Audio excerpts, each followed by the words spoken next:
Picture this. It's 300,000 years ago, maybe earlier, maybe later. Nobody knows exactly. A small group of early humans sits around a fire somewhere in Africa. The flames dance against the darkness. Predators call in the distance.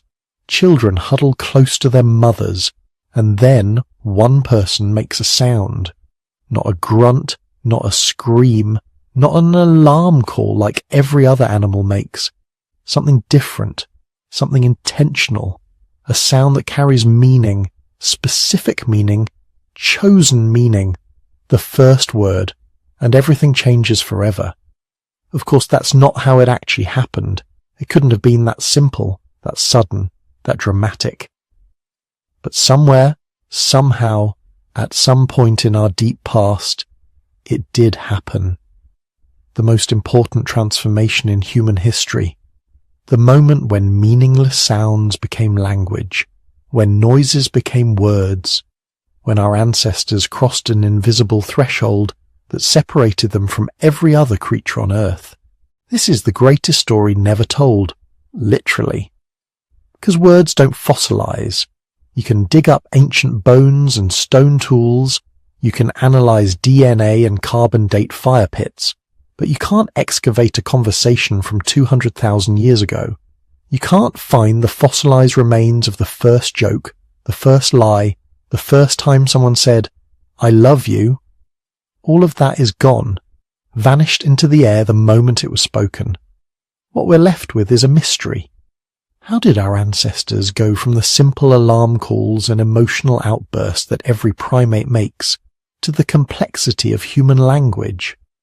How did grunts and gestures transform into Shakespeare and philosophy, into songs and stories, into the ability to describe things that don't exist, to talk about the past and future, to share ideas that spark revolutions? Think about what language actually is. It's not just communication. Bees communicate. They do elaborate dances that tell other bees exactly where to find flowers. Whales sing songs that travel hundreds of miles through the ocean.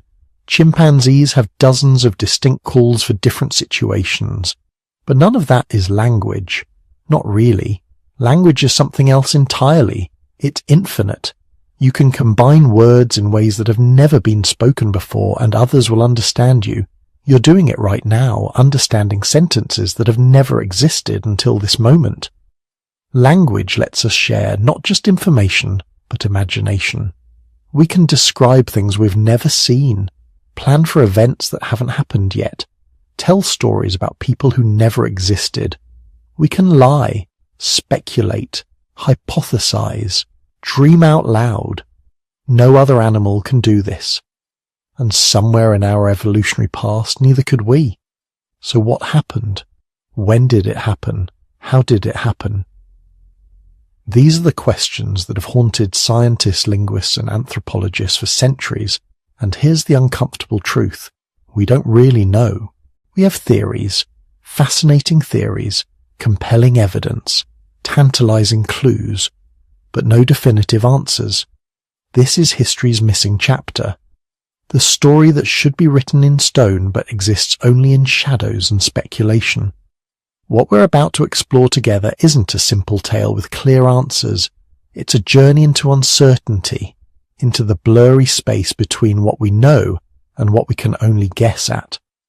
We'll look at the evidence, the competing theories, the surprising discoveries that hint at when and how our ancestors learned to speak. We'll meet the scientists who are trying to solve this mystery, using everything from fossil skulls to computer simulations of ancient vocal tracts. But we'll also acknowledge what we don't know, what we might never know.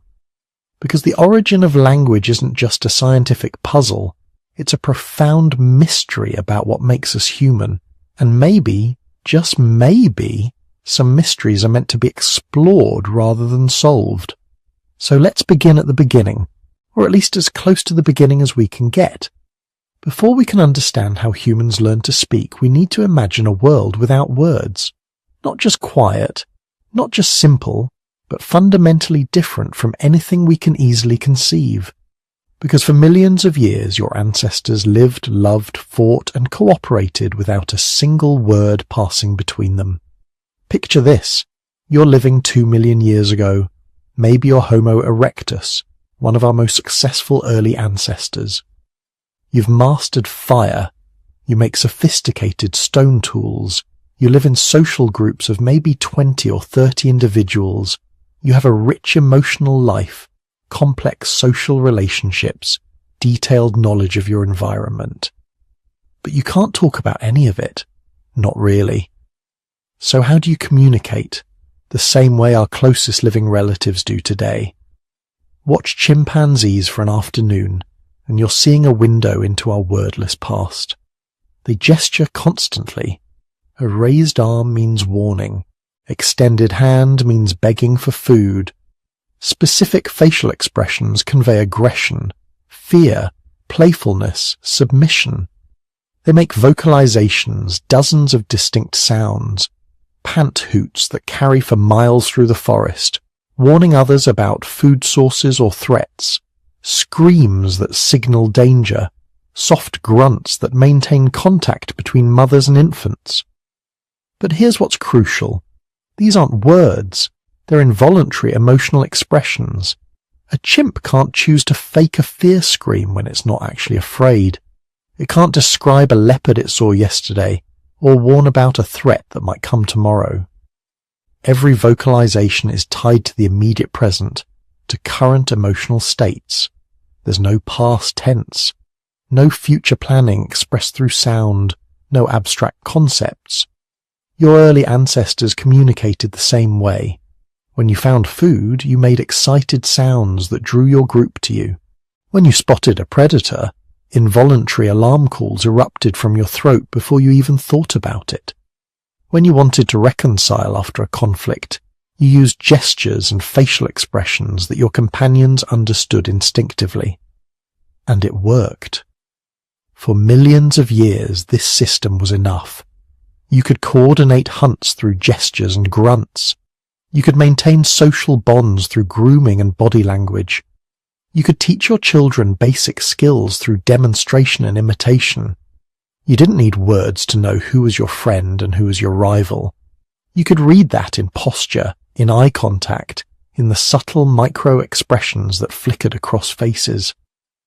But you couldn't tell stories. You couldn't explain why you preferred one hunting route over another. You couldn't warn children about dangers they hadn't yet encountered. You couldn't share your dreams or describe your fears. Your inner life was as rich as ours, the evidence suggests, but it was trapped inside your skull, accessible to others only through crude emotional displays and physical actions. Before we go further into this mystery, I'm curious. Where in the world are you listening from right now? What time is it where you are? Drop a comment. There's something beautiful about knowing this story is being heard across different places and times, connecting us through this exploration of how connection itself began. Somewhere between your wordless ancestors and modern humans with our endless vocabulary, something emerged that anthropologists call proto-language. Not quite animal calls, not quite true speech, maybe intentional vocalizations with rough meanings, maybe strings of gestures combined in primitive sequences. Some researchers think it sounded like the two-word utterances of human toddlers. Want food, go water, danger close. Simple combinations that could convey slightly more complex ideas than single calls, but nothing like the recursive, infinite flexibility of modern language.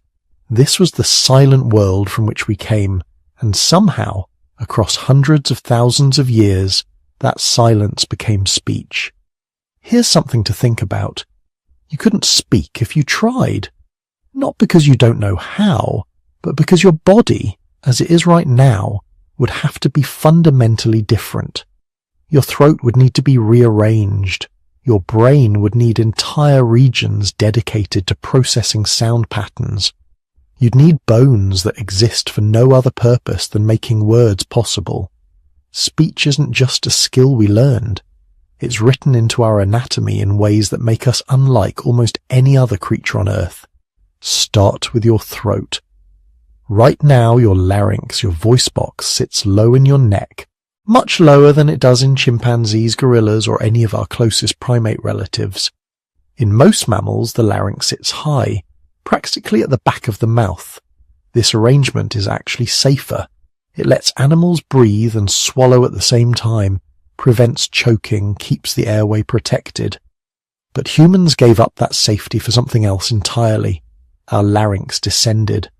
Over millions of years of evolution, it gradually dropped lower in the throat, creating a long pharyngeal cavity above it. This seems like a terrible trade-off at first. We can't drink and breathe simultaneously like other animals can. We choke easily. Every year, thousands of people die from aspirating food or liquid into their lungs, a problem that's almost non-existent in other primates. Evolution doesn't usually make changes that increase mortality risk unless those changes provide massive advantages elsewhere, and the advantage is sound. That long pharyngeal cavity above our descended larynx acts like a resonating chamber, like the body of a guitar or the tube of a trumpet. It lets us modify sounds in ways no other primate can. We can shape vowels, create consonants, produce the incredible range of phonemes that make human language possible. A chimpanzee can make maybe a dozen distinct vocalizations. Humans can produce around 200 different speech sounds, and we combine them in essentially infinite ways. The descended larynx starts developing in human infants around 3 months old. Before that, babies actually can breathe and swallow simultaneously, just like other mammals. Then something changes. The larynx begins its descent, and suddenly the infant is vulnerable to choking in ways it wasn't before. But it's also ready to start experimenting with the sounds that will eventually become words. Now look deeper, at the bones themselves. In your neck, floating free without connecting to any other bone in your body, is the hyoid. It's a small horseshoe-shaped bone that anchors the muscles of your tongue and larynx. Most animals have a hyoid, but in humans it's shaped differently, positioned differently, connected to muscles in ways that exist nowhere else in the animal kingdom. The human hyoid is essentially a bone dedicated to speech. Finding ancient hyoids is rare. Bones this delicate don't fossilize easily. But when archaeologists discovered a Neanderthal hyoid in a cave in Israel, the scientific world took notice. It was virtually identical to a modern human hyoid. Same shape, same size, same muscle attachment points. This suggested that Neanderthals had the same basic vocal anatomy we do, that they could potentially produce the same range of sounds. But having the hardware doesn't necessarily mean you have the software. That's where genetics enters the picture. In 2001, researchers discovered a gene called FOXP2. It's not unique to humans, lots of animals have versions of it, but the human variant is different. 2 small mutations separate our FOXP2 from the chimpanzee version, and those 2 tiny changes have enormous effects. Humans with damaged FOXP2 genes have severe language impairments. They can think, they can understand concepts, but they struggle with the precise motor control needed for speech and with the grammatical structures that make language work. When did these FOXP2 mutations appear?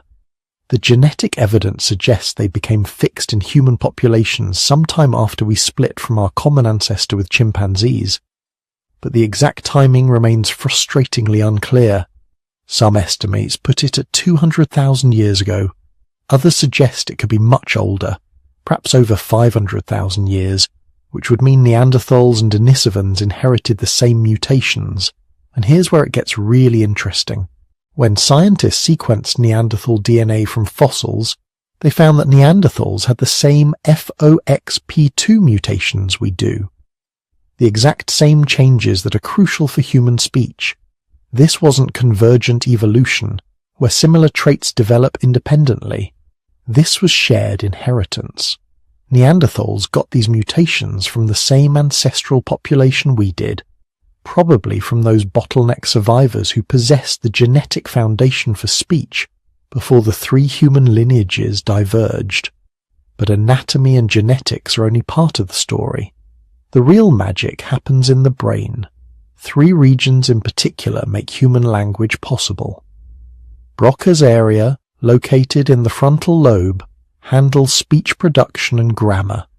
Wernicke's area, in the temporal lobe, processes language comprehension, and connecting them is a bundle of nerve fibers called the arcuate fasciculus, a neural highway that lets these two regions communicate at incredible speeds. These structures exist in other primates, but they're smaller, less developed, less interconnected. In humans, they're massively enlarged and elaborately connected to other brain regions. Broca's area in particular shows connections to areas controlling facial muscles, tongue movement, breath control, everything needed for the precise motor coordination that speech requires. This isn't simple communication. This is orchestration of dozens of muscles firing in precise sequences to produce sounds that other humans can decode into meaning. The fossil record gives us tantalizing hints about when these brain structures developed. Cranial casts, impressions left on the inside of ancient skulls, show that the pattern of convolutions in the brain started changing sometime around 2 million years ago. The areas that would become Broca's and Wernicke's regions began to expand. By the time we get to Homo heidelbergensis, the common ancestor of modern humans and Neanderthals, the brain structure looks remarkably modern. The hardware was in place. But here's the chicken and egg problem that keeps anthropologists awake at night. Did our anatomy change to enable speech, or did the survival advantage of better communication drive our anatomy to change? It's probably both. Natural selection doesn't work in straight lines. It creates feedback loops.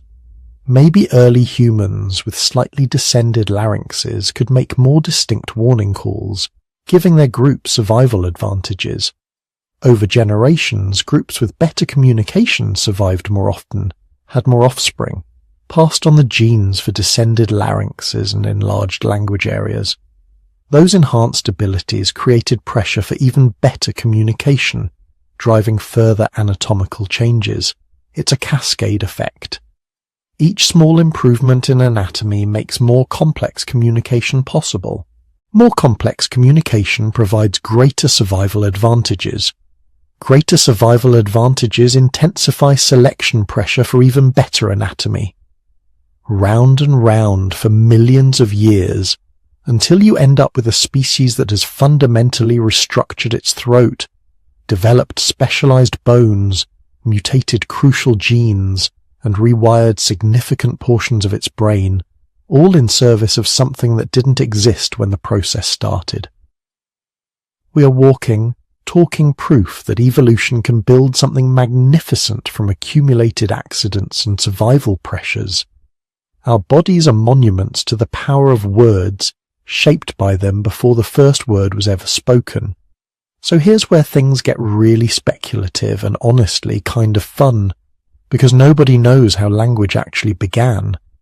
We have theories, lots of them, ranging from plausible to absurd, from carefully researched to basically just educated guesses, and the truth is, we might never know for certain. But each theory, even the ones that sound ridiculous at first, tells us something interesting about how humans think, how we communicate, how we became the talking apes that conquered the planet. Let's start with one of the oldest ideas, the bow-wow theory. The name sounds silly because it kind of is, but the basic concept makes intuitive sense. This theory suggests that language began when early humans started imitating the sounds around them. Animals, thunder, wind, water. You hear a bird call and you mimic it. You hear water rushing and you make a whooshing sound. Eventually these imitative sounds become words. Dog sounds become the word for dog. Thunder sounds become the word for thunder. It's simple, elegant, and probably at least partially wrong. The problem is that most words in modern languages don't sound anything like the things they represent. The word tree doesn't sound like a tree. The word stone doesn't sound like a stone. Sure, we have some onomatopoeia, words like splash or buzz or meow that do mimic sounds, but they're a tiny fraction of any language. If language started purely through sound imitation, you'd expect way more words to sound like their reference. But here's the thing, the bow-wow theory might not be completely wrong either. Some recent research suggests that all languages have subtle sound symbolism, unconscious associations between certain sounds and certain meanings. Words for small things tend to use high-pitched vowels. Words for large things use deeper sounds. Maybe the bow-wow theory captures something real about how our brains first started connecting sounds to meanings, even if it doesn't explain everything. Then there's the yo-he-ho theory, and yes, these names really were coined by scholars who apparently had a sense of humour. This one proposes that language emerged from rhythmic chants during communal labour. Picture your ancestors hauling a heavy log, lifting a large stone, pulling in a fishing net. Everyone needs to coordinate their effort, pull at the same time, lift together. So someone starts making rhythmic sounds. In time with the work, others join in. The rhythm helps coordination. Over thousands of generations, these simple work chants become more complex, more varied, eventually evolving into full language. The appeal of this theory is that it connects language to something we know early humans were doing, cooperative labour. And rhythm is fundamental to all human languages. Every language has prosody, stress patterns, ways of organising sounds in time. Maybe these rhythmic foundations really did come first, with meaning getting layered on top later. The problem is that chanting during work doesn't require the kind of complexity that language has. You don't need grammar to coordinate pulling a net. You don't need a vocabulary of thousands of words to time a group lift. So while the yo-he-ho theory might explain how humans first started using their voices in coordinated ways, it doesn't really explain how we got from there to full language. More intriguing is the gestural theory, and this one has gained serious scientific credibility in recent decades. The idea is that language didn't start with sounds at all. It started with hand gestures. Your ancestors pointed at things, mimed actions, used their hands to communicate long before they used their voices. This makes evolutionary sense. Primates are already excellent at gestural communication. Chimps and bonobos use dozens of distinct hand signals to convey meaning. Our common ancestors probably did too. So maybe human language began as an elaboration of this existing system. More gestures, more complex combinations. Eventually a full gestural language as sophisticated as any modern sign language. Then, according to this theory, something shifted.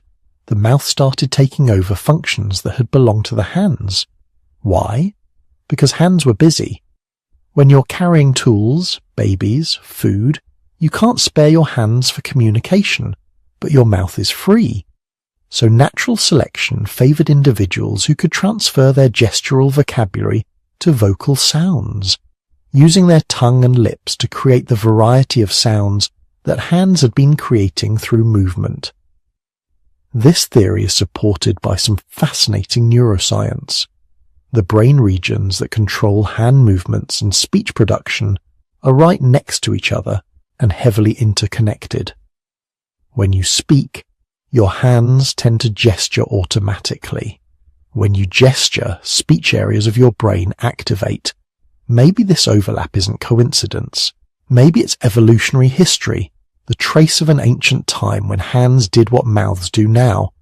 Then there's the social grooming hypothesis, proposed by anthropologist Robin Dunbar. He noticed something interesting about primates. They spend huge amounts of time grooming each other, picking through fur, removing parasites. But grooming isn't really about hygiene. It's about social bonding. It's how primates maintain relationships, build alliances, keep groups cohesive. The problem is that grooming is time-consuming, and you can only groom one individual at a time. As human groups got larger, Coming out of the bottleneck and expanding across new territories, physical grooming became impractical. You'd need to spend all day grooming just to maintain bonds with everyone in your band. So, according to Dunbar, humans developed vocal grooming to replace physical grooming. Language, in this view, isn't primarily about sharing information. It's about maintaining social bonds efficiently. You can vocally groom multiple people at once just by talking in a group. You can strengthen relationships through conversation much faster than through picking bugs out of someone's hair. This explains why so much human conversation is basically meaningless small talk. We're not exchanging vital information when we chat about the weather. We're vocal grooming, maintaining social bonds through sound. Perhaps most touching is what some researchers call the putting the baby down theory. For millions of years, primate mothers carried their infants constantly. Babies clung to their mother's fur, staying in physical contact almost all the time. But as humans lost body hair, babies couldn't cling anymore. Mothers had to carry them manually, which meant they sometimes needed to put them down to do other work. A baby left on the ground is a terrified baby. It needs reassurance that mother is still nearby, still protecting. So mother started making soothing sounds, soft vocalizations that said, "I'm here, you're safe, I haven't abandoned you." Over time, these comfort sounds became more elaborate, more varied, eventually forming the foundation of language. It's a beautiful idea. That language began not as a tool for hunting or fighting, but as an expression of love, as a way to comfort a frightened child. The truth is, all of these theories might be partially correct. Language didn't necessarily have one single origin. Maybe it emerged from multiple sources simultaneously. Sound imitation, and rhythmic work chants and gestures and social bonding and infant comfort, all blending together over tens of thousands of years into something unprecedented. There's a reason the Linguistic Society of Paris banned all speculation on language origins in 1866. Scholars had been arguing for decades, proposing wild theories with no evidence, getting nowhere. The society basically said, "Enough. We're wasting our time, let's focus on what we can actually study." That ban, in a way, is still in effect. Most linguists treat language origins with extreme caution, acknowledging how little we really know, but not knowing for certain doesn't make the question less fascinating. It makes it more so. So scientists have to piece together the timeline from indirect evidence, from anatomy and archaeology and genetics, and they've come up with wildly different answers. Some think language emerged nearly 2 million years ago. Others insist it couldn't be more than 100,000 years old. That's not a small disagreement. That's the difference between language being an ancient inheritance that shaped our entire evolutionary journey, and language being a recent invention, barely older than agriculture. Let's start with the early timeline theory.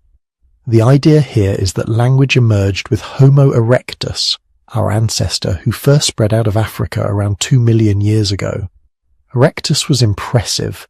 They had significantly larger brains than earlier hominins. They controlled fire systematically. They made sophisticated stone tools, and most importantly, they colonized half the planet. They spread from Africa into Europe and Asia, surviving in environments ranging from tropical forests to temperate grasslands. Some proponents of the early theory argue that this kind of global expansion would have been impossible without language. How do you coordinate a group migration across unfamiliar territory without words? How do you teach the next generation where to find water sources they've never seen? Which plants are edible in regions you've just discovered? How to hunt animals your people have never encountered? Trial and error would kill you long before you learned enough to survive. Tool-making adds weight to this argument. Erectus didn't just make simple choppers. They crafted hand axes that required dozens of precisely placed strikes to shape, following mental templates that took years to master. Teaching someone to make an Herculean hand axe through pure demonstration would be incredibly difficult. Show them with language, explain the principles, Describe what you're thinking as you work, and suddenly the knowledge transfers efficiently. Some researchers have done experiments where modern people try to learn stone tool-making either with or without verbal instruction. The language group learns faster, makes fewer mistakes, produces better tools. If that's true for us, wouldn't it have been true for Erectus? But here's where it gets complicated. Other scientists look at the same evidence and see something completely different. They argue that Erectus tools, impressive as they are, barely changed for over 1 million years. The hand axes found in Africa from 1.7 million years ago look almost identical to ones made in Europe 500,000 years ago. If Erectus had true language, why didn't technology explode? Why didn't innovation accelerate? Modern humans with language can go from the first airplane to landing on the moon in 66 years.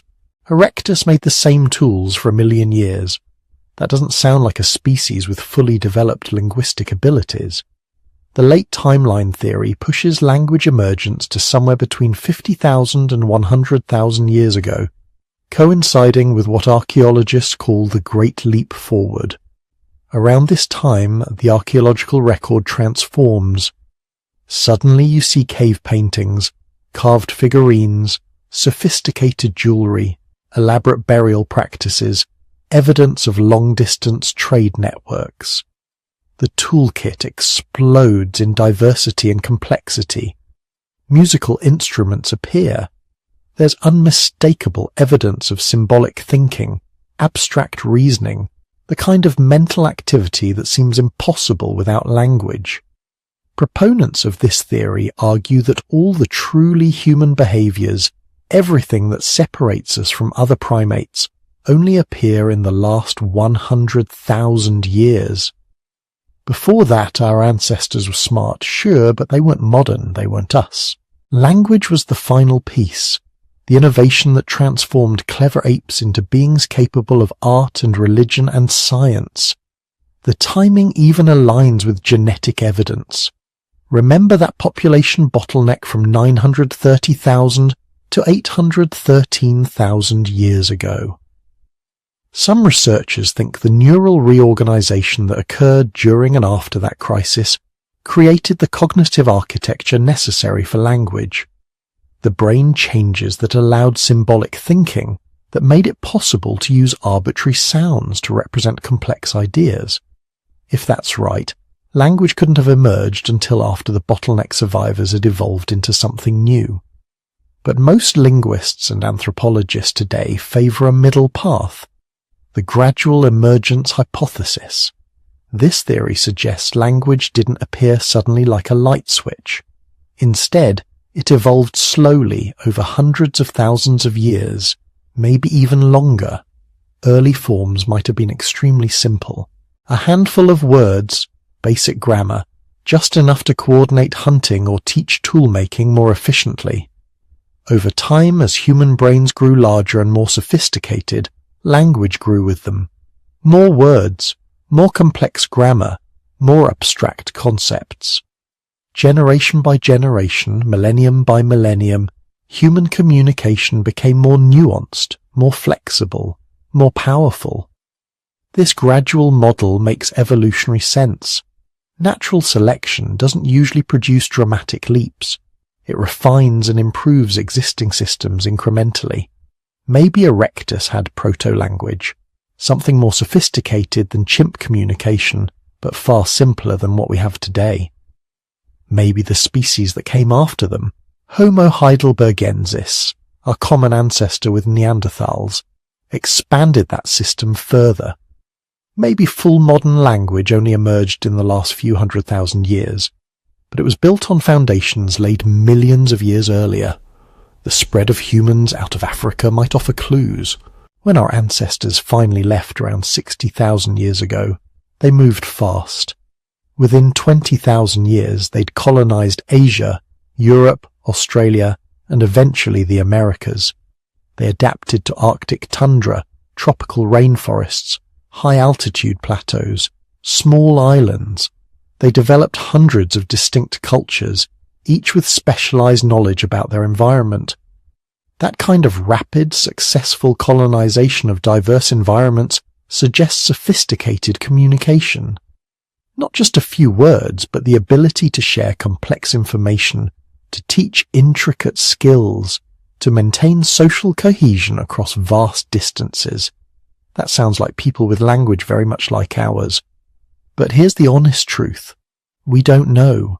We probably can't know, not with certainty.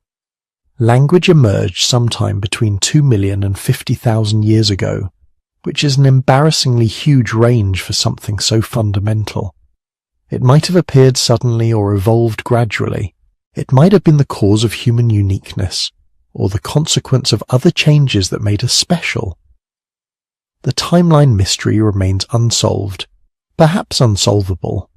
What we do know is that whenever language emerged, it changed everything that came after. Here's something that should keep you up at night. Imagine you're a modern human, around 50,000 years ago, somewhere in what's now France or Spain. You've travelled north from Africa with your band, following herds of mammoth and bison into territories your people have never seen before. And then one day, near a river valley, you encounter them. Other humans, but not quite like you.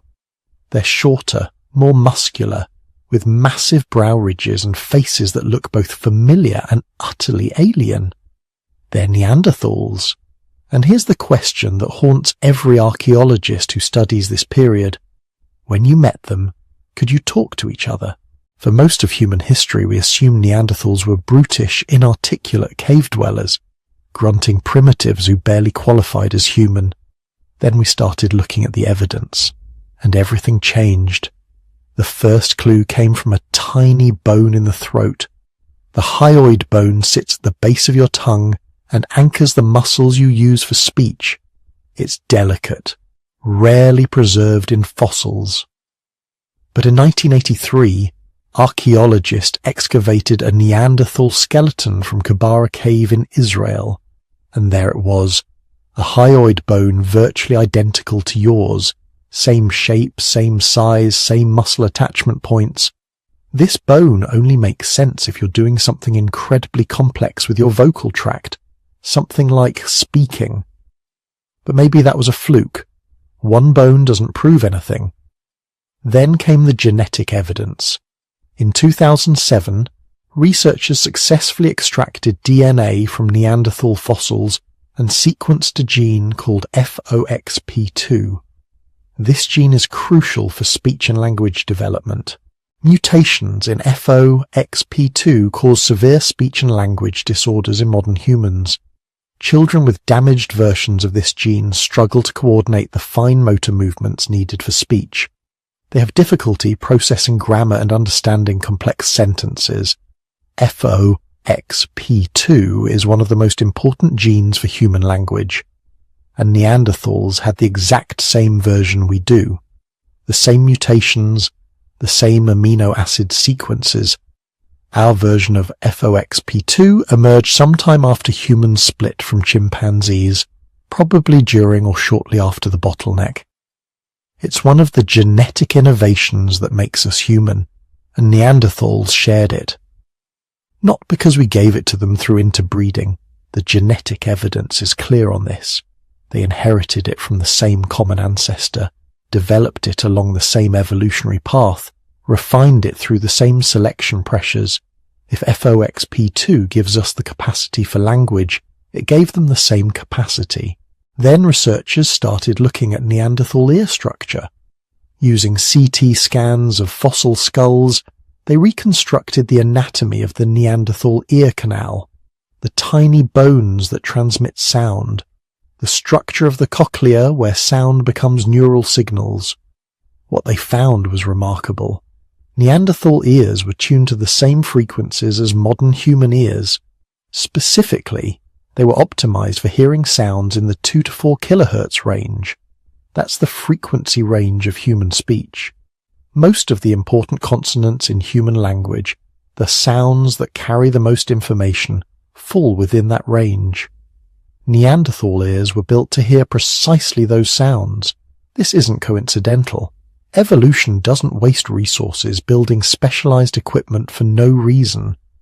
If Neanderthals had ears optimized for hearing speech frequencies, they almost certainly were producing speech sounds. But here's where it gets even more fascinating. We know Neanderthals had culture. Complex, sophisticated, undeniably symbolic culture. They buried their dead with what appears to be ritual care. Neanderthal graves from multiple sites show bodies placed in specific positions, sometimes with objects placed nearby. At Shanidar Cave in Iraq, analysis of soil samples from a Neanderthal burial revealed pollen from multiple flowering plants. For decades, archaeologists debated whether this meant Neanderthals placed flowers in graves. Recent analysis suggests some of the pollen probably came from natural processes, but not all of it. The concentrations are too high, too localized. Someone probably did place plants there deliberately, meaningfully. They created art. For years, any cave paintings or decorated objects in Europe were automatically attributed to modern humans. Then researchers developed better dating techniques, and suddenly some of the art got older, much older, old enough that only Neanderthals could have made it. Red ochre hand stencils in Spanish caves, dating to 65,000 years ago. Shell jewellery from Spain, 115,000 years old. Eagle talons with cut marks suggesting they were worn as pendants. Neanderthals were creating symbolic objects, decorating their bodies, leaving their marks on cave walls. This is the behavior of minds capable of abstract thought, minds that could conceive of meaning beyond immediate survival. And here's the thing about symbolic thinking. It's almost impossible without language. Try to imagine creating art without internal dialogue. Try to imagine developing burial customs without the ability to share ideas about death and meaning. Try to imagine maintaining complex social structures without communication more sophisticated than pointing and grunting. Their tool technology suggests the same thing. Late Neanderthal tools show regional variations, distinct styles that persisted across generations within specific populations but differed between groups. This is cultural transmission, knowledge being passed from master to apprentice, from parent to child, from one generation to the next. You can teach simple tool making through demonstration alone. But teaching complex multi-step procedures with regional variations, that requires explanation, that requires language, but not everyone agrees. Some researchers argue that Neanderthal vocal tracts were subtly different from ours. Reconstructions based on skull shape suggest their larynx might have sat slightly higher in the throat, limiting their range of vowel sounds. Maybe they could produce some speech-like sounds, but not the full range of phonemes that modern human languages use. Maybe their language, if they had one, was simpler, more limited, capable of conveying concrete information but not abstract concepts. Others point out that we've never found Neanderthal art that's as complex as the elaborate cave paintings modern humans created. No animal murals covering entire walls, no sculptures, no evidence of counting or notation systems. Maybe their symbolic thinking wasn't quite as developed as ours. Maybe they were on the threshold of language but hadn't fully crossed it. But imagine just for a moment that they could speak. Imagine that 50,000 years ago, in a river valley in Ice Age Europe, two groups of humans met. Modern humans and Neanderthals, separated by 400,000 years of evolution, but still close enough to recognize each other as something almost familiar. Could they understand each other? Their languages would have diverged long ago, would have developed separately across different continents. But maybe there were still similarities, echoes of a common linguistic ancestor, basic words that hadn't changed too much. Maybe through gestures and repetition and patience they could communicate, share information about water sources and hunting grounds, warn each other about dangers. Maybe, around a shared fire on a cold European night, they told stories.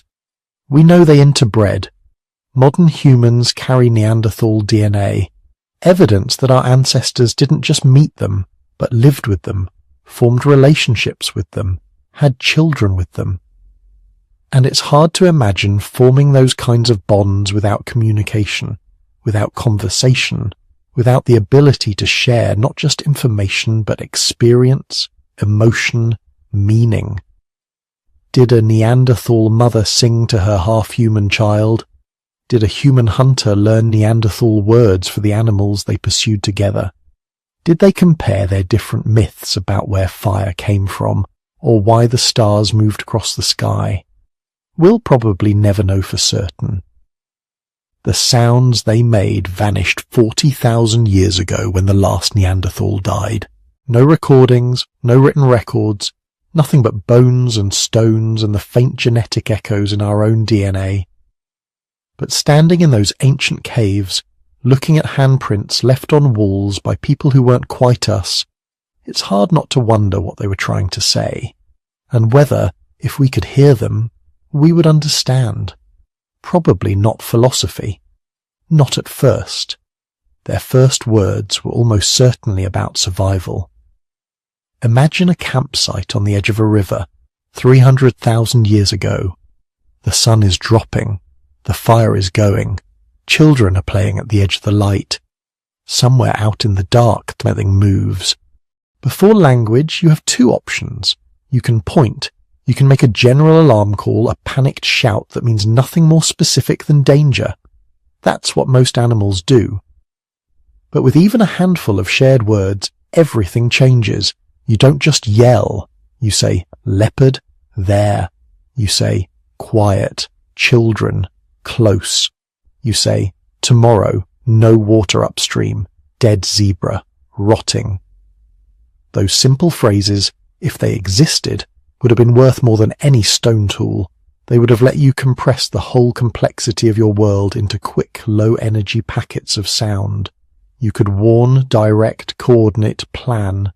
You could shift other people's behavior not just in the next 5 seconds, but over the next day, the next season, maybe the next year. If you're looking for a candidate for the first content of human language, it was probably this. Information that changed what someone else did. Warnings were especially valuable. Snake under rock. Bee nest. Bad water. A single utterance could save a relative's life. Natural selection loves that. Groups that could transmit specific danger information faster than others would have outlived their neighbours. Food came next. Food is life, and it's also politics. Fruit there. Shellfish when water low, roots after rain. Buffalo passed 3 sleeps ago. These aren't just vague sounds. They're maps, coordinates, calendars, all hidden inside a few basic words. Once you can say where the food is and when it appears, you can start sending out foraging parties strategically. You can choose who goes, who stays. You can negotiate shares before the hunt even begins. You can keep track of who is generous and who is always just a little too close to the cooking pot. And that leads to something even more explosive. Talking about people. Because the moment your ancestors could reliably name individuals and refer to them when they weren't around, language stopped being just a tool for survival and became the engine of society. At first, the names themselves would have been a revolution. Giving something a stable sound, a word, locks it into your mind in a new way. A plant with no name is just a memory of a shape and a colour. A plant with a name, Cura, Bender, whatever the sound, becomes an entity. It can be listed, compared, tracked, taught. Don't eat red Cura. Green Cura good in dry season. Bender makes stomach hurt. Suddenly knowledge isn't just floating loosely in your head. It has anchors, labels. You can build chains of reasoning. The same was true for people. Once names solidified, social life deepened. You weren't just remembering faces, you were remembering reputations. Dari shares meat. Toma lies. Ask Leni about roots. Follow Heka for water. Names turn shifting impressions into stable concepts. They let you carry around a mental database of your group in words. That's not just convenient, It transforms how you think. You can compare, predict, and judge in ways that are impossible without labels. And with names comes something even more mysterious: the ability to talk about what is not here. Linguists call this displacement, the capacity to use language to refer to things that are absent in space and time. Most animals can't do this in any complex way. Their signals are tied tightly to the present. Your ancestors slowly broke that chain. Now you can say, the lines were here yesterday. You can say, in the dry time we will go to the far water. You can even say, last cold season my brother died there. Those are not just sentences. They are time travel. They let you pull the past into the present and the future into the campfire circle. Think about what that did to planning. Instead of reacting to weather and animals as they appeared, bands could share memories of past droughts, past migrations, past disasters. They could say, when the sky does this, the rains will fail. They could decide together to move before the catastrophe arrived. Over thousands of years, displacement would have tightened the grip of culture on survival. The more precisely you could talk about the past, the more accurately you could aim your future. But human beings didn't only use this new power for noble collective planning. They used it to gossip. Anthropologists who work with modern hunter-gatherers, from the Hadza of Tanzania to the Jew/Hwansi of the Kalahari to Aboriginal groups in Australia, notice something striking. A huge portion of daily talk is about other people. Who did what? Who slept with whom? Who broke a rule? Who carried the heavy load and who faked an injury to get out of work? Some researchers argue that gossip is not a side effect of language. It might be one of the reasons language became so complex in the first place. In tiny bands where everyone depends on everyone else, reputation is survival. You need to know who is brave in a crisis, who hoards food, who loses their temper, who steals, who shows kindness to orphans. You can't directly witness every act, but language lets you pull your observations. Keho kept meat for himself. Mara helped old Nami walk. Don't trust Bira with children. These sentences shape reality. Over time, they can raise or destroy leaders. They can encourage cooperation, punish cheaters, and keep powerful individuals from controlling the group. In many hunter-gatherer societies today, coordinated gossip is used to bring arrogant people back in line, to prevent dominance hierarchies from forming. It's very possible your ancestors were doing something similar, tens or hundreds of thousands of years ago, speaking softly beside the fire about who could be trusted when the next hard season came. We can't listen in on those ancient conversations, but modern hunter-gatherer languages give us clues. They're often incredibly rich when it comes to describing movement across landscapes, subtle changes in weather, animal behavior, and kinship ties. There are separate words for older brother versus younger brother, mother's brother versus father's brother, precise terms for relatives related by marriage, obligation, or adoption. This suggests that early speech wasn't just about pointing and shouting. It was already woven deeply into the fabric of social life and ecological knowledge. Words mapped territories, skies, relationships, and feelings. And within that web of talk, something else would have quietly emerged. Stories. You can imagine the first storyteller almost by accident. Someone who went farther than others on a hunt. Someone who survived something terrifying. Someone who came back, sat down, and instead of just saying lion there ran, began to chain events together. Yesterday, when the sun was high, I went beyond the red hill. I saw fresh tracks. I followed them. The wind changed. The lion smelled me. I climbed the rock. It waited. I threw a stone. It ran this way. Next time, we can trap it there. At first, the story is just extended information. A longer report, a more detailed warning. But once your mind gets used to linking events in a sequence, attaching them to named places and named people, the door opens to something more. Narrative.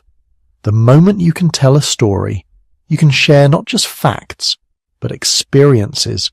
You can transmit fear, courage, doubt, cleverness. You can let others rehearse dangers in their imagination before facing them in reality. A child who hears a story about a snake at the riverbank may step more carefully the next year, even if they never saw that snake themselves. Over time, the storyteller becomes a new kind of specialist. Not just a hunter or gatherer, but a weaver of shared memory. Stories stabilize group identity. They explain why your band lives here, why you trust these people and fear those people, why this ritual matters and that hill is sacred. Some of the very earliest myths may have begun as simple teaching tales. Once, a child ate the wrong root and died. That's why we never eat it. But even that is enough to show you the real power of the first words. They didn't just label the world, they stitched it together. They made invisible connections visible. They allowed memories to outlive individual bodies, allowed plans to be shared, allowed reputations to form, allowed stories to echo long after the fire went out. In the quiet darkness after a day of hunting and gathering, your ancestors were not just grunting at each other, they were beginning to construct entire worlds out of sound, worlds of danger and safety, loyalty and betrayal, past and future. Language had arrived not as a finished system, but as a growing, shifting tool, and with every whispered warning, every piece of gossip, every clumsy first tale, it was reshaping the human mind from the inside out. Language didn't just let your ancestors share information, it changed what information was even possible to think. Before words, your mind was already powerful. You could remember paths, recognize faces, anticipate danger. You could feel fear, jealousy, affection. You could plan simple actions like stalking an animal or finding shade before the midday heat. But those thoughts were like scattered images and impulses, loosely connected, constantly slipping away. Then, slowly, your people began attaching sounds to things, not just to objects and actions, but eventually to ideas, and as words appeared, something strange began to happen. Thought itself started to crystallize. Some linguists call this the Sapir-Whorf hypothesis, the idea that the language you speak shapes how you perceive reality. It doesn't mean language traps you. You can still experience colors your language doesn't name, still feel emotions your culture never labels. But the moment you give a pattern, a feeling, or a vague impression a word, you can hold on to it. You can examine it, combine it with other ideas, return to it later. Imagine an ancestor before words for time. They feel the difference between morning and night, between hunger now and hunger later. But once a word appears for yesterday, for tomorrow, for later, the brain gains handles on time itself. You no longer just feel the passing of days. You can talk about them, compare them, plan around them. You can ask, what did we do last dry season that helped us survive? What should we do when the next one comes? The world shifts from a continuous flowing present into something you can slice, name, and rearrange. Language didn't just describe reality, it carved it into pieces. With that carving came a new kind of thinking, abstract thinking. Long before written numbers, you could have a word like many. Soon, maybe a word like few, maybe even specific counting words, 1, 2, 3. At first, those words help with everyday tasks. How many people are going hunting? How many spears are ready? But over time, the words become tools for thinking about things that don't exist yet. If 3 people hunt, and 2 stay, and 1 is injured, what happens? You're no longer bound to what you see. You can play out futures in your head. Planning becomes deeper, more layered. You can say, if the rains fail here, we move there. If the animals change their path, we follow this river instead. You can chain conditions together. If, then, unless. maybe. Those tiny words, so small they almost disappear when you speak, are like hinges in the mind. They let ideas fold, unfold, and rearrange. They allow complex problem solving that no other animal on Earth comes close to. At some point, language does something even more intimate. It turns inward. Today you probably hear a voice in your head when you think. Your own voice, narrating your day, arguing with itself, rehearsing conversations that may never happen. Psychologists call this inner speech. We don't know exactly when it appeared in human evolution, but once your ancestors had a rich enough spoken language, there was nothing to stop them from using it silently, privately, inside their own minds. Inner speech is like having a portable teacher, strategist and storyteller living in your skull. It lets you walk through steps before you act. First gather wood, then dry grass, then strike the stones. It helps you resist impulses. Don't shout, stay quiet, the animal is close. It allows you to talk to yourself about yourself. I am angry, but I should wait. That tiny gap between feeling and action, filled now with silent words, is one of the foundations of what we call consciousness. Some philosophers have wondered whether consciousness as we experience it, this ongoing narrative, this sense of I moving through time, actually needs language. Could a being with no words have a sense of self, or would it live as a series of disconnected moments? We can't go back and ask your ancestors before speech, but we can notice that as language becomes richer, so does the inner landscape.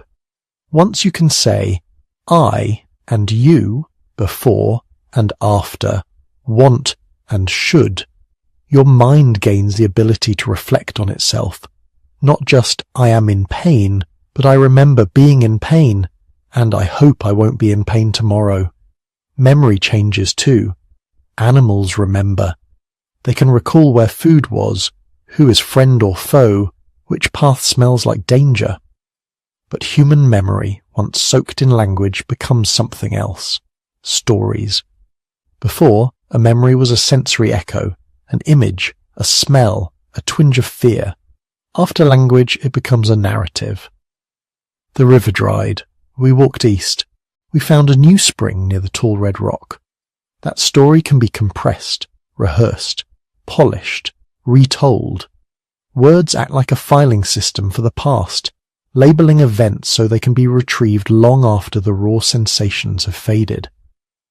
Over generations, this transforms your ancestors' relationship with time. The group no longer depends on what each individual can personally remember. Experiences are stored in shared stories. Long ago, when the sky turned red, we went to the caves. When the sea pulled back far from the shore, the elders ran uphill. These aren't just memories. They are verbal time capsules carrying lessons across lifetimes. With language, knowledge stops dying with the body that first learned it. Think about that. Before speech, if one clever individual figured out how to make a new kind of tool or discovered a rare water source, that knowledge ended when they did, unless someone else watched and imitated them closely. With words they can explain. Take this stone. Hit it here, not there. Use this angle. In the hot season, walk until the hills split. There is water hidden between them. You no longer need to reinvent every solution in every generation. Culture starts to accumulate. Slowly, the mental world of your ancestors fills with things that no one living has personally seen.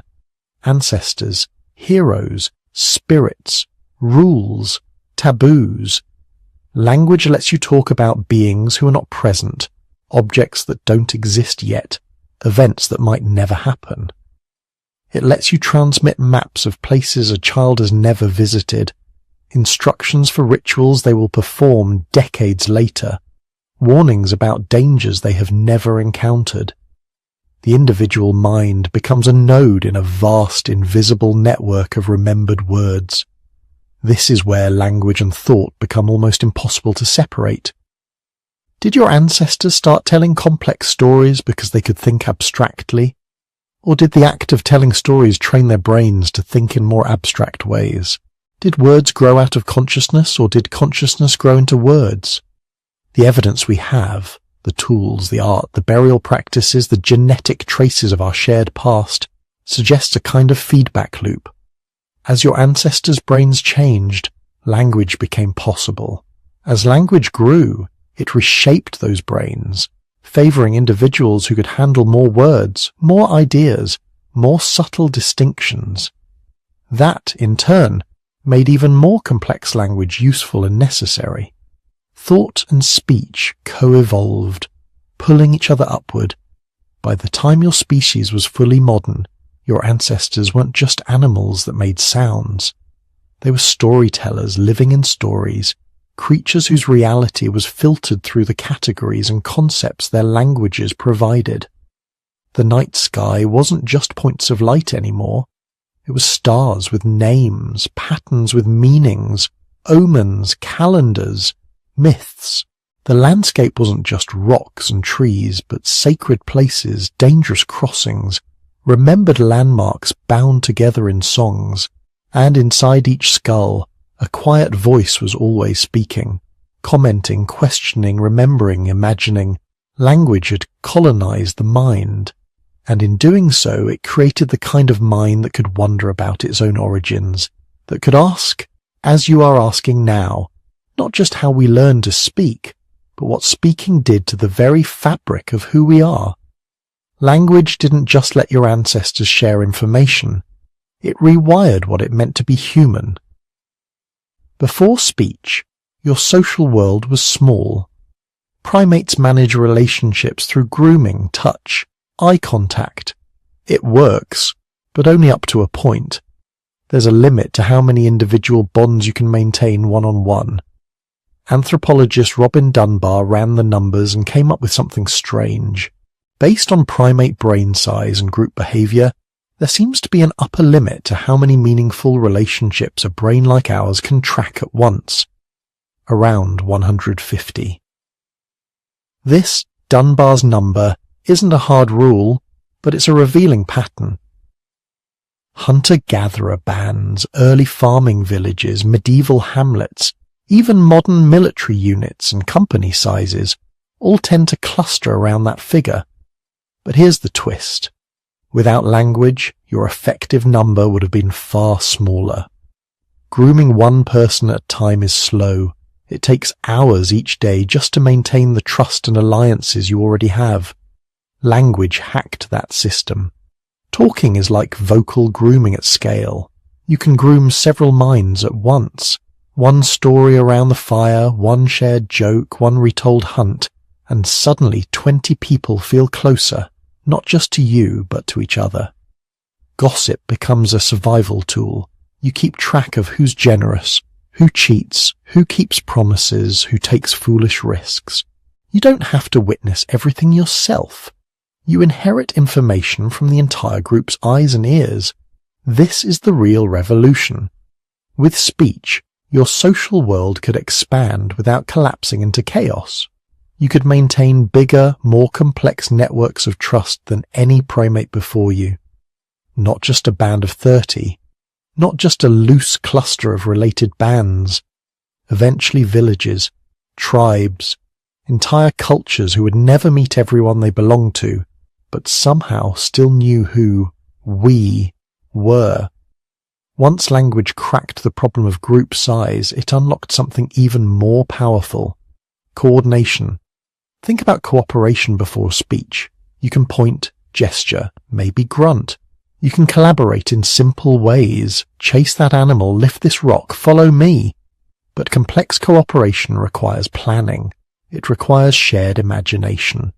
With language, you and your companions could stand on a ridge, look out over a valley and build a future in words before you ever took a step. We'll circle from the east at dawn. You wait near the ravine. If the herd turns, drive them toward the cliff. If they scatter, we meet at the river. That's not just communication. That's simulation. You're running a model of tomorrow in multiple brains at once. Over time, this ability transformed your ancestors' economy. Language made trade more than just casual swapping.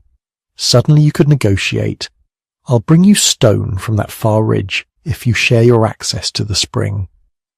You could agree to future obligations. I'll help you build your shelter now. You'll help me when my child is born. You could describe things that weren't physically present. Distant water sources, hidden flint beds, seasonal animal migrations. This opened the door to specialization. If you were especially good at shaping stone, you didn't just make tools for yourself. You made them for others and got food, skins, or protection in return. If you were a gifted tracker, your skills were in demand across the band. Language let you explain techniques, teach apprentices, correct mistakes.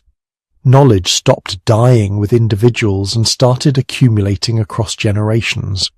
Cooperation scaled up further when language entered the realm of alliances. Once humans could tell stories about themselves, they could invent we on a whole new level.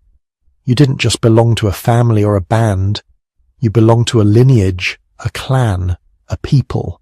Alliances between groups became possible because they could be talked into existence and maintained through ritual, promises, and shared tales. Two bands might meet at a seasonal gathering place. In silence, it would be tense, maybe dangerous. With language, elders could negotiate.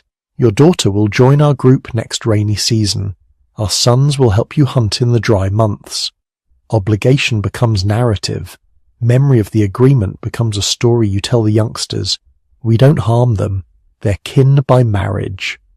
As populations grew, hierarchies became more complicated.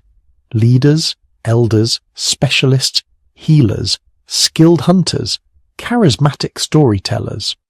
Language became the main tool for navigating this invisible landscape. A single sentence could mark respect or challenge, claim authority or undercut it. Titles, nicknames, insults, praise. These were not just words. They were instruments for arranging human beings in an invisible ladder of status. Shared language also drew invisible borders. The sounds you used, the words you chose, the stories you told, these marked you as one of us, or one of them. Even subtle differences in pronunciation, favorite phrases, or mythic heroes became badges of identity. You could meet a stranger and know within a few exchange words whether they were part of your world or an outsider. This created powerful in-groups. People who shared your language felt safer, more trustworthy, more real. You laughed at the same jokes, feared the same spirits, remembered the same legendary ancestors. It also sharpened the sense of others. Those who spoke differently were mysterious, maybe dangerous. Misunderstood words could spark suspicion. Rumors about neighboring groups could spread like brushfire through a dry savanna. Because if language made cooperation easier, it also made conflict more sophisticated. The bright side of gossip is shared information. The dark side is slander. Words let you praise, but they also let you lie. You could exaggerate a rival's mistakes, question their loyalty, imply they'd broken a promise. You could mask your own intentions, pretend to agree while secretly planning to defect. Deception existed long before humans, but language supercharged it. You could construct entire false realities in other people's minds. Manipulation became an art form. Charismatic individuals could sway groups with stirring speeches, terrifying prophecies, or comforting reassurances that might not be entirely true. Rumors could destroy reputations, fracture alliances, even justify raids or revenge killings. A story told enough times could turn a confusing skirmish into a legend of heroic victory or unforgivable betrayal. And yet, without language, your ancestors could never have built the fragile structures that stood between conflict and chaos. Across countless evenings, as fires burned low and stars shifted overhead, humans began to talk not just about what happened, but about what should happen. Stories of misbehavior and its consequences became moral lessons. Tales of generous hunters and loyal friends became models to imitate. Over time, these stories hardened into norms. In our people you don't steal meat. In our people you share water in the dry season. In our people we don't harm guests. These weren't written laws yet, but they were something just as powerful. Expectations backed by collective memory. Break a norm, and people didn't just get angry in the moment. They retold what you did again and again, until your name was associated with shame or danger. Language turned social approval into a kind of invisible currency. Reputation became as important as physical strength. Eventually, as settlements grew and disputes became more complex, these spoken rules evolved into early law. Maybe an elder would recite traditional judgments. When this problem arises, here is what we have always done. Precedent crystallized in phrases, proverbs, ritual speeches. Justice lived in words, preserved not on paper, but in the memory of the community. Culture itself, songs, myths, initiation rituals, taboos, origin stories, emerge from this steady layering of shared language over shared life. A child born into such a group didn't just inherit genes. They inherited a dense web of meanings, expectations, and stories stretching back through uncounted generations. Every word they learned plugged them deeper into that invisible structure. So when we say language was a tool, that's almost an understatement. It was more like a new dimension of reality, a second, invisible world your ancestors built on top of the physical one. In that world, relationships, obligations, identities, laws, gods, and histories could all exist as patterns of sound moving from one mind to another. Some of those patterns kept peace, some justified violence, some comforted the grieving, some divided neighbours. But all of them together did something no other animal had ever done. They turned a clever primate into a creature that could live inside shared stories. And once humans were living in stories, something new became possible. Not just surviving from day to day, but imagining whole futures, entire peoples, vast destinies, spoken into existence, one word at a time. By the time your ancestors were speaking in full, flexible sentences, they had already survived ice ages, droughts, and at least one near extinction.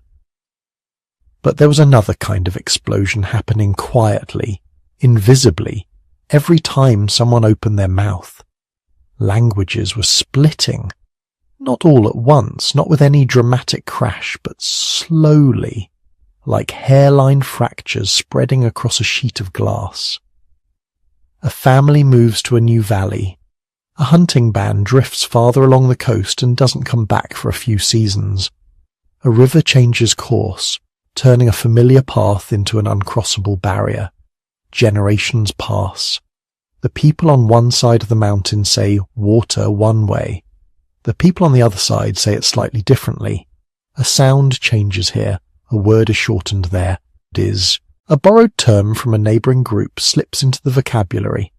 Over a few lifetimes no one notices. Over a few hundred it becomes obvious. You still understand your cousins, but it takes effort. A few thousand years later you can't understand them at all. This is how a single ancestral language can bloom into dozens, then hundreds, then thousands. Linguists today estimate that more than 7,000 languages are still spoken on Earth. But that's just the final snapshot in a very long movie.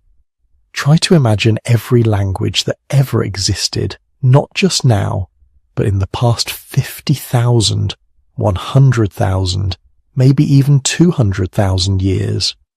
The numbers get dizzying very quickly. Some researchers think the total count might be in the tens of thousands. Others argue it could easily be in the hundreds of thousands. Every time a small group split off, every time isolation lasted long enough, a dialect had a chance to drift into something new. Tens of thousands of years give you an awful lot of chances. Why do languages diverge so easily? Part of it is simple geography. Mountains, deserts, glaciers, dense forests and oceans don't just block movement, they block words. If your band spends generations in a remote valley far from everyone else, your speech changes in its own direction. Children mishear things. New slang appears. Old words vanish. Pronunciations slide. This slow shifting is what linguists call drift. No one plans it. No one votes on it. It just happens because humans are a little sloppy and very creative with sound.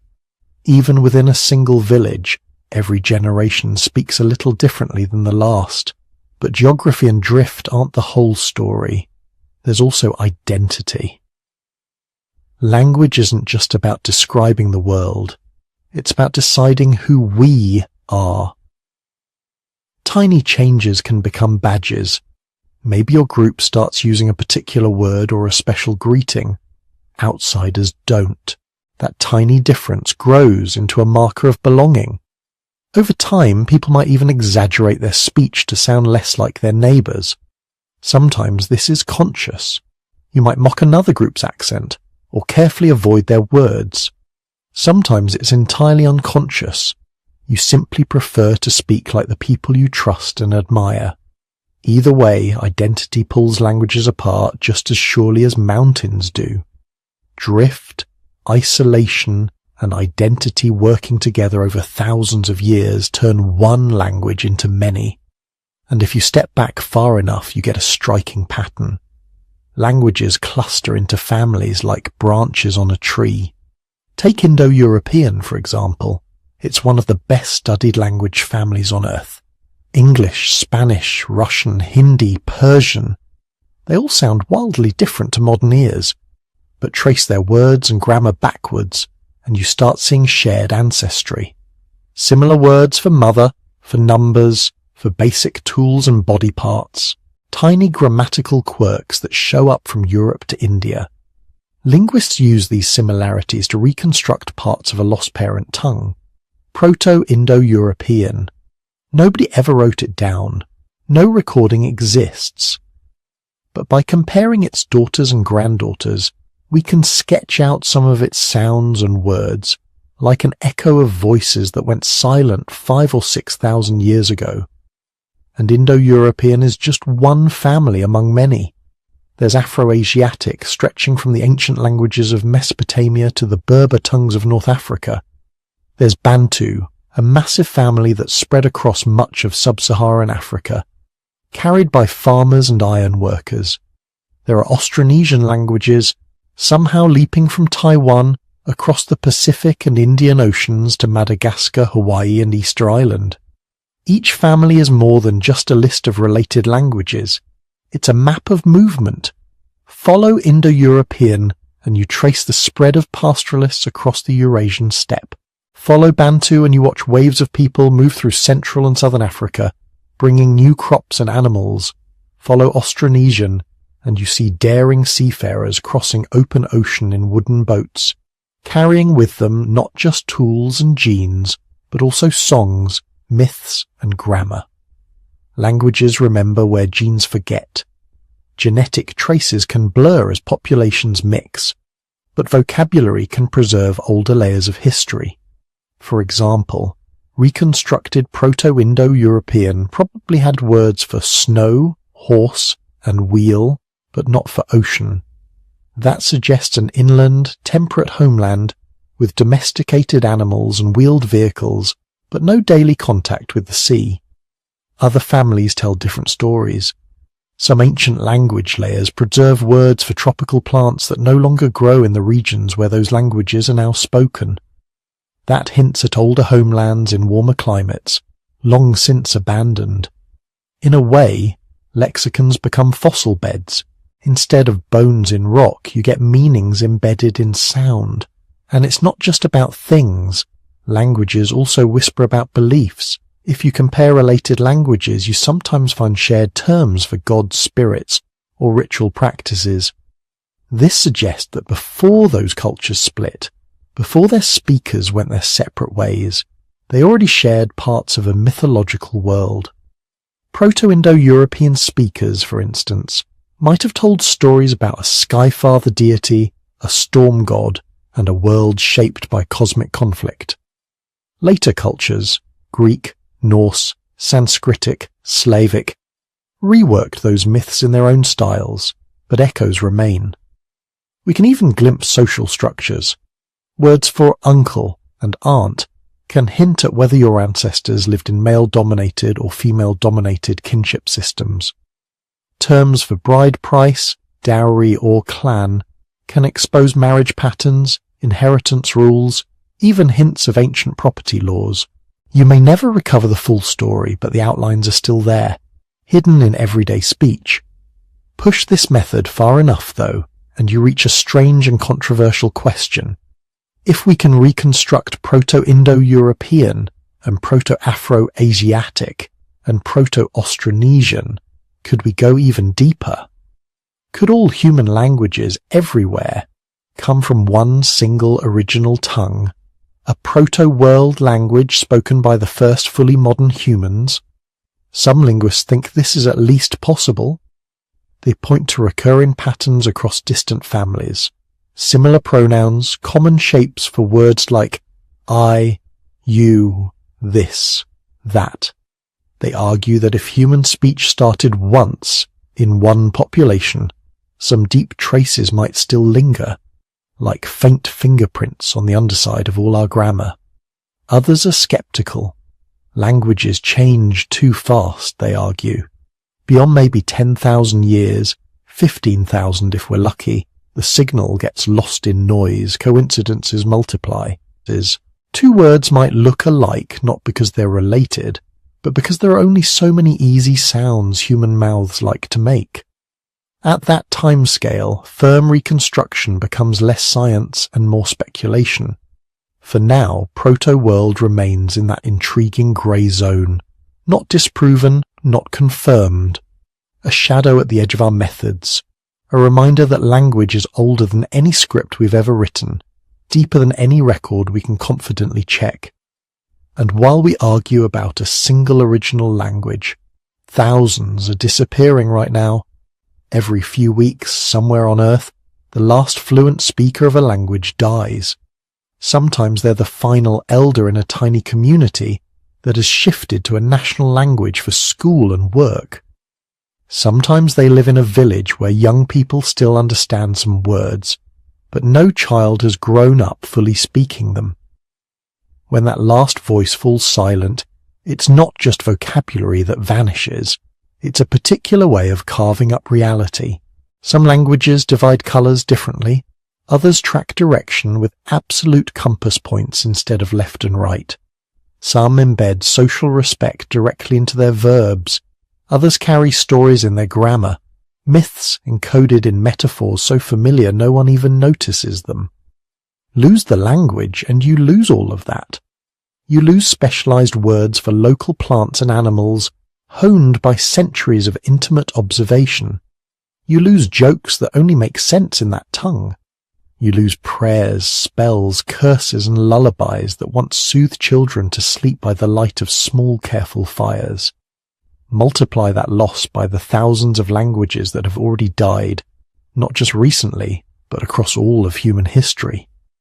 Think of every band of hunter-gatherers that vanished in some forgotten drought, every coastal village swallowed by rising seas at the end of the last ice age, every little tribal tongue erased by conquest, disease, or assimilation. Each one took with it a specific way of thinking, a unique answer to the question, what is the world like, and who are we in it? Today we speak global languages, connected by instant communication. But under that apparent unity lies a deep, branching forest of tongues, some thriving, some endangered, some gone so completely that not even a single word remains. And yet, whether we speak English, Quechua, Yoruba, or Ainu, we're all doing the same astonishing thing. We're turning breath into meaning, sound into shared thought. We're participating in an unbroken chain that stretches back to those first humans who, somewhere in the deep African past, began shaping their breath into symbols. From that first chorus to the thousands of languages whispered, shouted, sung and dreamed across the planet, every word you speak is part of that story, a story of division and convergence, of isolation and contact, of memory and loss. A story where even silence is full of echoes. For hundreds of thousands of years, everything humans knew lived only in one place, in living minds carried on living breath. Language was already ancient before the first mark was ever scratched on stone. Entire worlds of myth, medicine, astronomy, and lore existed only as vibrations in the air, passed from parent to child, elder to apprentice, storyteller to spellbound audience. And if a voice fell silent forever, some piece of that world usually vanished with it. That's the first strange thing about writing. It arrives incredibly late. Our ancestors were speaking in fully modern ways at least 100,000 years ago, probably longer. But the oldest true writing systems appear only about 5,000 years ago. That means for more than 95% of our species' history, humans were a talking animal with no written record at all. No books, no lists, no contracts, no diaries, just memory, ritual, and repetition. But that doesn't mean they left no trace. Long before writing, humans were already trying to pin down meaning outside the mind. They just weren't doing it with sentences yet. They were doing it with images and marks. Think of the deep caves of Europe, painted 20,000, 30,000, even 40,000 years ago. Bison, horses, mammoths, human figures, handprints. At first glance they look like art, and they are. But some researchers think they might have been something more. Repeated patterns of dots and lines next to animals, marks that cluster around certain seasons, symbols that recur from cave to cave over vast distances. Were they hunting records, calendars, spiritual shorthand for myths everyone already knew by heart? We can't be sure, but we can say this. These were not random doodles. Someone cared enough to go deep into the earth, into the dark, to make them. Someone thought meaning could be stored in pigment and stone and revisited later.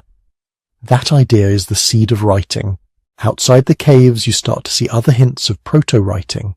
Not full sentences yet, but marks that stand for something countable, trackable, repeatable. Simple tally marks cut into bone or antler, sometimes in long careful sequences. Maybe they tracked days of the moon, kills on a hunt, debts owed, or offerings given.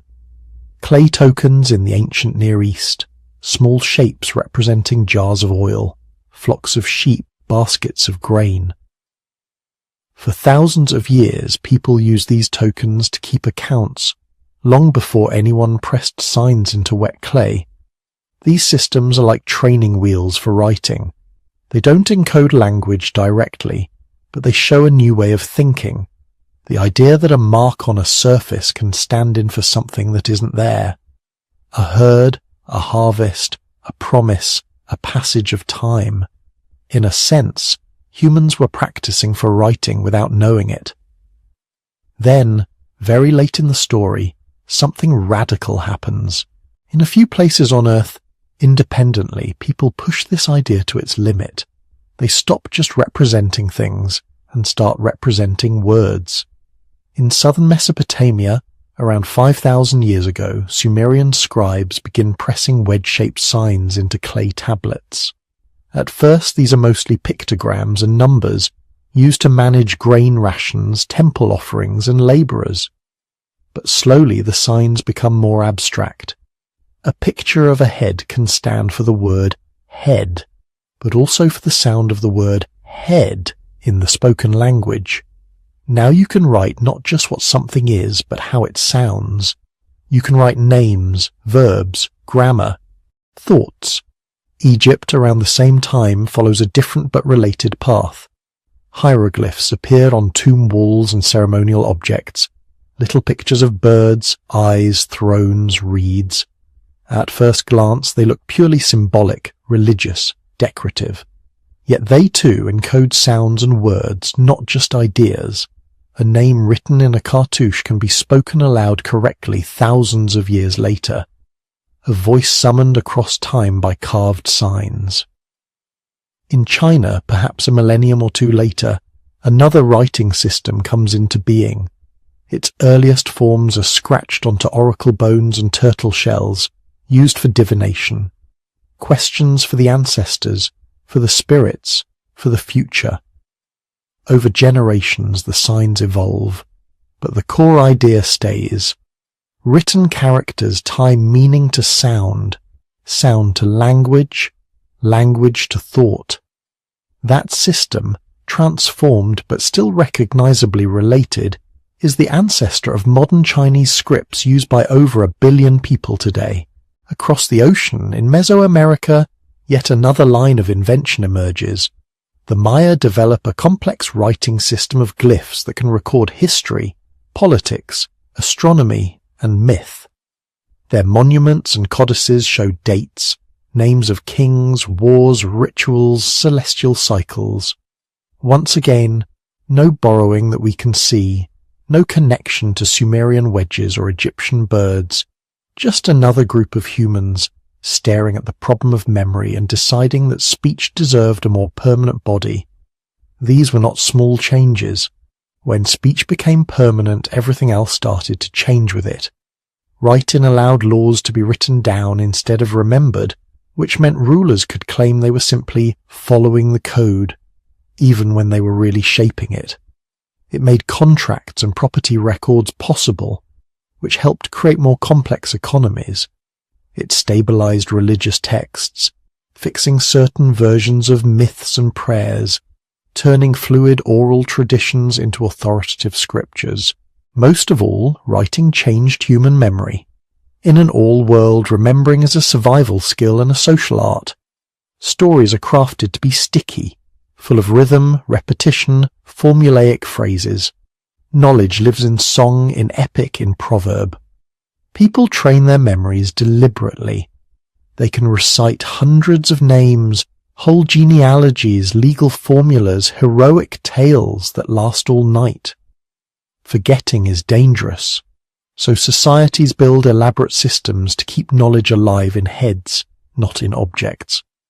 Once you can outsource memory to clay tablets, papyrus scrolls, bamboo slips, palm leaves, parchment, something begins to shift. You don't need everyone to remember everything anymore. You can specialize. You can have scribes and archives, libraries and schools. You can look something up instead of carrying it around in your mind. That's a gain and a loss at the same time. Writing preserves details that oral tradition tends to smooth out. You can reconstruct trade records, star catalogues, healing recipes, even personal letters from thousands of years ago. But the living, flexible, adaptive nature of oral knowledge starts to fade. Stories that once change with each telling become fixed texts. Local variants vanish. Performers become readers. Memory arts, once central to culture, become rare talents or esoteric practices. Some philosophers in ancient Greece worried about this. There's a story that Socrates told about an Egyptian god who invented writing and offered it as a gift to the king. The god claimed it would make people wiser and improve their memory. The king disagreed. Writing, he said, would create forgetfulness in people's souls because they would rely on marks outside themselves instead of remembering. They would have the appearance of wisdom, not its reality. We don't know if that story happened, but the anxiety is real. Every time we externalize our minds into a new medium, we change what the mind needs to be good at. The path from clay tablets to glowing screens is just a continuation of that process. Once we wrote in stone, then in clay, then on papyrus and parchment, paper and ink. Movable type made copying cheap. Printing presses filled the world with text. Now we tap glass and send symbols around the planet in less time than it takes to speak them aloud. Your words can appear on a device in another hemisphere faster than a shout can cross a room. But the core idea hasn't changed since those first tally marks and cave signs. We are still the same storytelling animal, still trying to trap thoughts outside the brain so they can outlive us. Still worried about forgetting, still hoping that by fixing our words in some durable form, we can reach minds we will never meet. The marks look different now. The surfaces have changed. But underneath it all, it's the same ancient impulse that drove someone long ago to press the first careful line into wet clay and trust that somehow meaning could survive the silence. For all the stories we've told tonight, there's something humbling we have to admit. We still don't know exactly how language began. We have clues, fossils, DNA, stone tools, brain scans. We have computer models and clever experiments. But the first true conversation, the first sentence ever spoken, the first time a child understood a word as more than just a sound, those moments are gone forever. What we have instead are echoes, and some of the strangest echoes are hiding in plain sight. Take Basque. On the map, Basque country is small, a patch of land straddling the border between Spain and France. But linguistically it's a universe of its own. Basque is what linguists call a language isolate. It doesn't belong to any known language family. It isn't a cousin of French or Spanish or Latin. It isn't related to Celtic or Germanic or Slavic. As far as we can tell, it stands alone. When you listen to it, you're hearing something that might be a surviving fragment of a world that no longer exists. A time before Indo-European languages swept across Europe. Before Latin, before Greek, before almost every tongue you can hear on the continent today. Basque may not be ancient in its current form. Languages change constantly, but its roots might stretch back to those forgotten peoples who watched glaciers retreat and forests grow where ice once stood. And Basque is not alone in its loneliness. There are other isolates scattered across the globe. Burushaski in the mountains of Pakistan, Ainu in northern Japan, Kusunda in Nepal.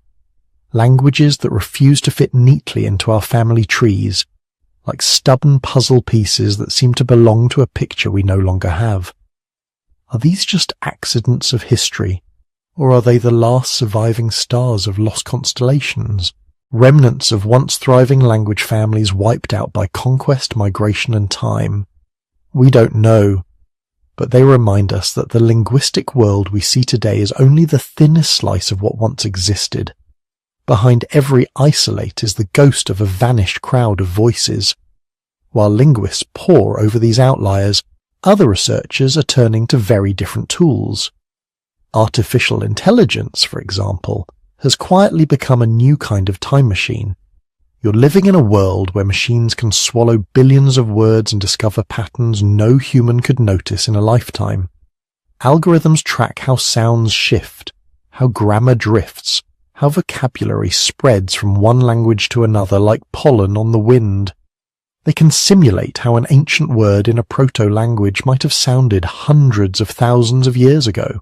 They can test different evolutionary scenarios asking, if humans started with a simple system of sounds, what path would most likely lead to the complexity we see today?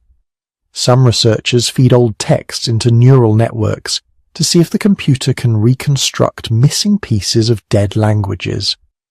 Others use AI to search for deep structural similarities across hundreds of modern tongues, patterns so subtle we never realize they were there.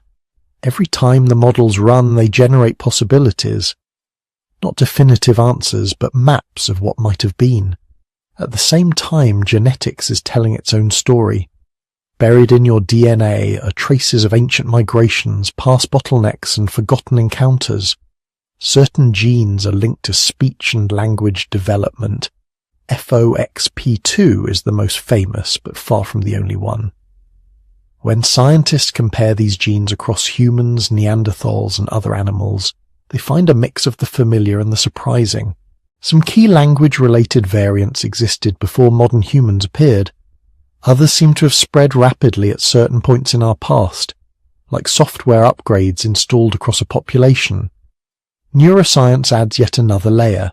Functional brain scans show networks that light up when you speak, when you listen, when you silently rehearse a sentence in your mind. But the brain doesn't treat language as a single, tidy module. It sprawls across multiple regions: memory, prediction, motor control, social cognition.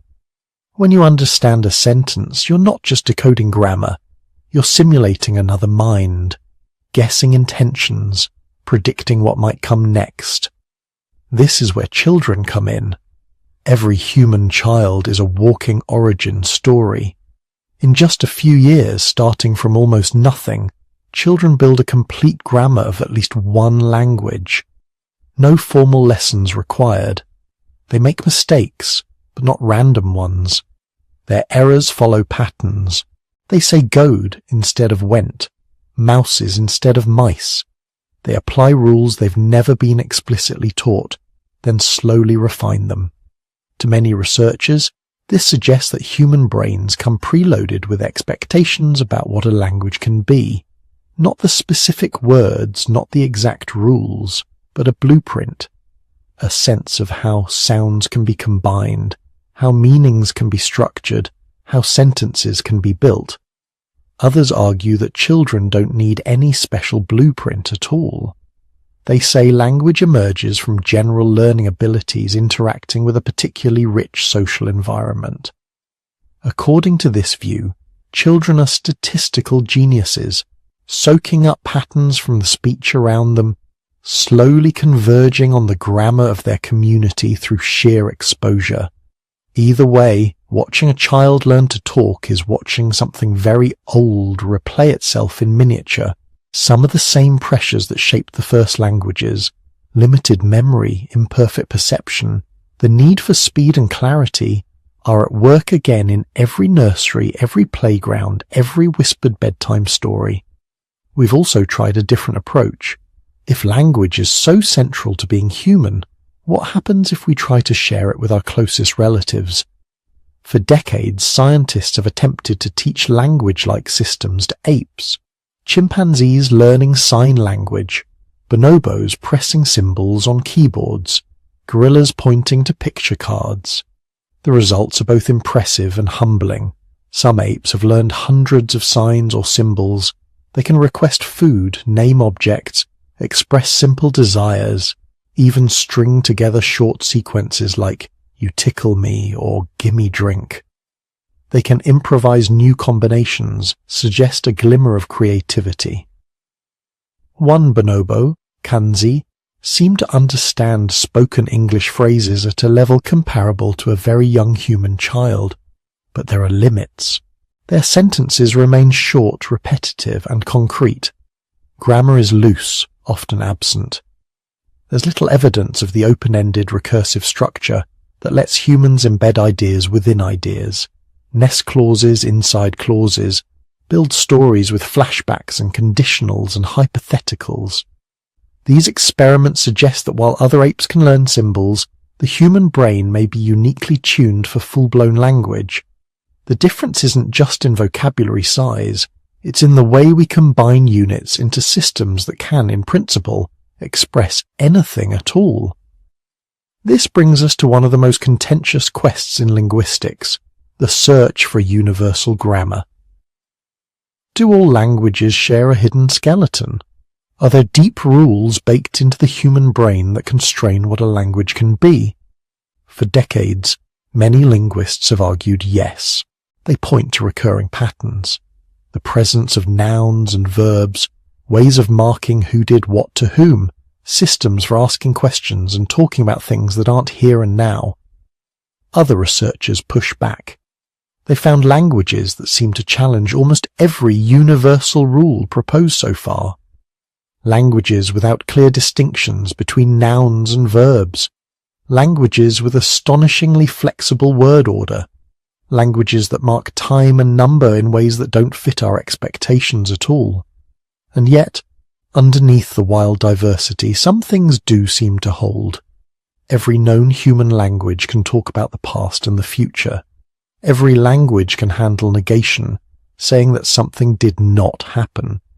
Every language can, in some way, talk about possibilities, about what might be, not just what is.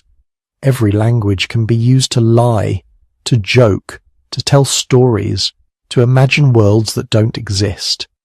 Maybe the true universal isn't a specific rule of grammar.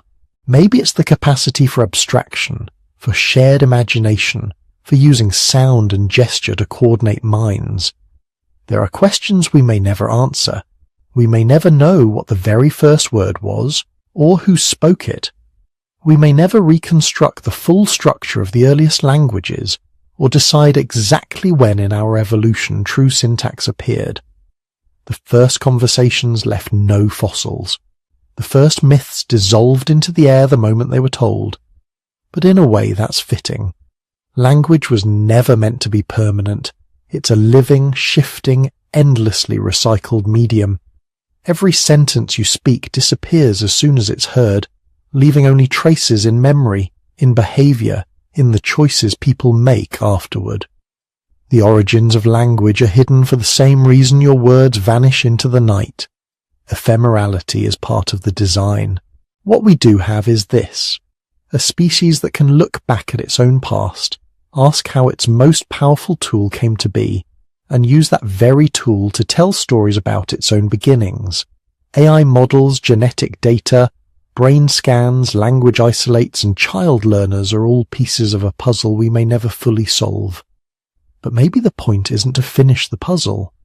Maybe the point is the endless conversation itself, the questions that lead to more questions, the feeling, as you drift towards sleep, that somewhere in the deep past a small group of humans once sat around a fire, wondering about themselves in the very first words that ever carried wonder. Language is the quiet thread that runs through all of this. Fire, tools, migrations, bottlenecks, new species rising out of old ones. All of it depended on one strange ability. Not claws, not fangs, not speed. Just breath shaped into sound, just moving air. When you speak, you're doing something unbelievably ancient and unbelievably new at the same time. Every word you say rides on muscles and reflexes that were sculpted across hundreds of thousands of years. Your tongue and lips, your larynx, your breath control, all tuned by ancestors who survived droughts, famines, predators, and ice ages. Yet the sentence you're speaking right now has never existed before in the entire history of the universe. It's easy to forget how strange that is. Somewhere back in the bottleneck, a few hundred frightened, clever primates began to line up sounds with meanings in more systematic ways. They named places, they called out warnings, they coordinated hunts, they shared memories around the fire. Most of those sounds are gone forever, lost in the wind of deep time. But the pattern they started, the habit of mapping thought to sound and sound to thought, that pattern never broke. It's been running in an unbroken chain from their mouths to yours. Every language on earth is just a different branch of that same ancient conversation. Tonight, you are part of it. When you whisper a good night to someone you love, you're using tools that Neanderthals may have shared, mechanisms Denisovans may have refined, capacities that the bottleneck survivors paid for with fear and hunger and endurance. When you think in words, you're leaning on neural wiring that only exists because those tiny scattered groups became obsessed with sharing knowledge, with teaching their children everything they knew. And yet, for all we've learned, so much remains in shadow. We don't know exactly when the first true sentence was spoken. We don't know what the first joke was, or the first lullaby, or the first story told to calm a frightened child as the wind howled outside a cave. We don't know which ancestor first realized that a sound could stand not just for a thing, but for an idea, for yesterday, for tomorrow, for if. We can measure skulls, decode genomes, analyze stone tools. We can build beautiful models and clever theories. But the living heart of language, the way it felt to be there at the beginning, shaping the first fragile words, that part may always stay just out of reach, a mystery humming softly beneath everything we do. And maybe that's part of the beauty. Language is both map and fog. It explains and it conceals. It lets us share ideas across continents, and yet your private thoughts, your inner voice, remain yours alone. An entire universe of speech, happening silently inside a single skull. If you'd like to keep exploring these old mysteries with me, you can help keep this little corner of the conversation alive. You can like this video so it reaches more curious minds. You can subscribe if you'd like to wander further into the strange landscapes of prehistory together. And if you feel like it, you can leave a comment and tell me where in the world you're listening from. One small sentence, "I'm listening from," and suddenly, across thousands of miles, our stories touch. Because in the end, that's what language is. A bridge across distance, across time, across the deep, uncrossable gap between one mind and another. So as you drift towards sleep, let the words of this story fade into the background, like embers cooling after a long night by the fire. Somewhere, far behind you, your ancestors are still talking in the dark, still sharing memories, still passing on what they know. Their voices have become your voice. Their questions have become your questions. Let them blur and soften. Let the endless conversation continue without you for a while. Rest. Breathe. Somewhere in the quiet, the first words are still echoing, and the next words are already on their way.